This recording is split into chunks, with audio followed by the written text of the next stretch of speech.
Alors que la Coupe du monde de rugby débute le 8 septembre prochain, la compétition est entachée par un scandale, la sélection de Bastien Chalureau, condamné en 2020 pour des violences à caractère raciste. Le joueur du 15 de France a pris la parole ce soir face aux journalistes et a craqué en pleine conférence de presse. La polémique née de la sélection vendredi de Bastien Chalureau en équipe de France pour le mondial de rugby ne faiblit pas, à tel point que le deuxième ligne de Montpellier a pris la parole ce lundi 4 septembre 2023 en fin de journée.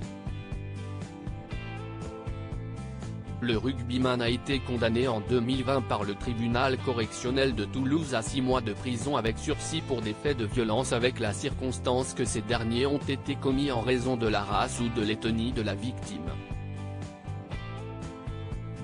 Il a fait appel de ce jugement. Lors de la conférence de presse, le rugbyman de 31 ans a répondu à toutes les questions des journalistes, répétant à plusieurs reprises ne pas être raciste. À la question de savoir s'il avait songé à quitter le groupe, Bastien Chalureau a prôné l'unité du collectif dans lequel il évolue depuis plusieurs années. On a discuté avec le staff de l'équipe de France, il le savait depuis le début.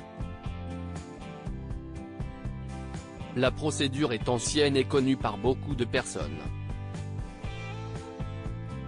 J'ai voulu m'exprimer devant vous pour m'adresser à tous mes coéquipiers, à ma famille, a répondu le joueur du 15 de France avant d'être submergé par l'émotion.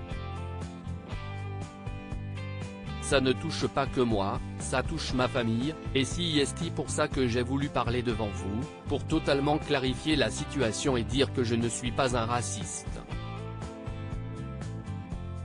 Je suis un fédérateur, le rugby est un sport avec l'union de beaucoup de communautés. C'est ce qui fait la beauté du sport, avec des caractères différents.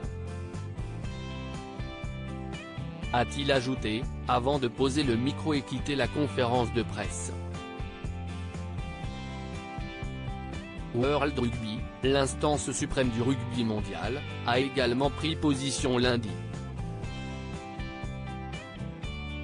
Le racisme n'a pas sa place dans le rugby, a réagi le directeur général de World Rugby, Alan Gilpin, tout en rappelant qu'il existait en France un principe judiciaire, celui de la présomption d'innocence. À ce titre, contacté par l'AFP, Menedel, l'avocat de Bastien Chalureau, a précisé lundi que l'audience en appel aurait lieu en novembre à Toulouse, se refusant à tout autre commentaire. La ministre des Sports Amélie Oudéa-Castéra avait estimé dimanche que dans l'attente de la décision de justice définitive, chacun doit laisser la justice faire sereinement son travail, dans le respect de la présomption d'innocence. Exemplaire avec le 15 de France, la ministre a pu s'entretenir avec Florian Grill, président de la Fédération française de rugby, et avec Raphaël Ibanez, manager général des Bleus, qui lui a confirmé qu'un échange avait pu avoir lieu sur le sujet entre Bastien Chalureau et le staff du 15 de France, ajoutait un communiqué du ministère transmis à l'AFP.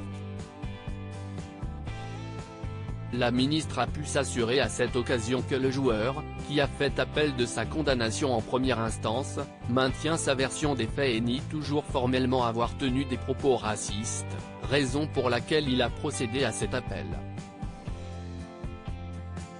Interrogé en conférence de presse dimanche, le capitaine des Bleus Antoine Dupont a affirmé que le groupe n'était pas affecté par la polémique et que Bastien Chalureau avait toujours eu une attitude exemplaire, sur et en dehors du terrain. Les faits remontent à fin janvier 2020. Bastien Chalureau est accusé par 2 anciens joueurs de rugby de les avoir agressés après une soirée à Toulouse. On allait descendre dans le parking Jean Jaurès. J'ai entendu une personne qui criait plus ça va les bougnoules, plus je me suis retourné et j'ai aperçu un gars costaud. Il continuait sans cesse ses insultes racistes.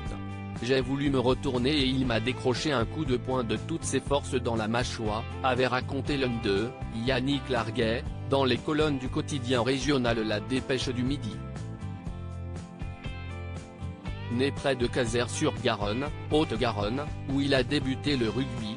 Bastien Chalureau jouait au moment de l'agression au stade toulousain.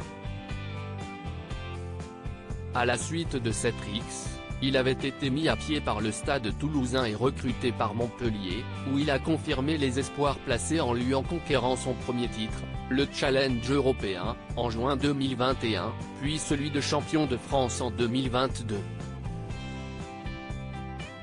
Des performances qui lui ont ouvert les portes du 15 de France, où il compte 6 sélections depuis novembre 2022.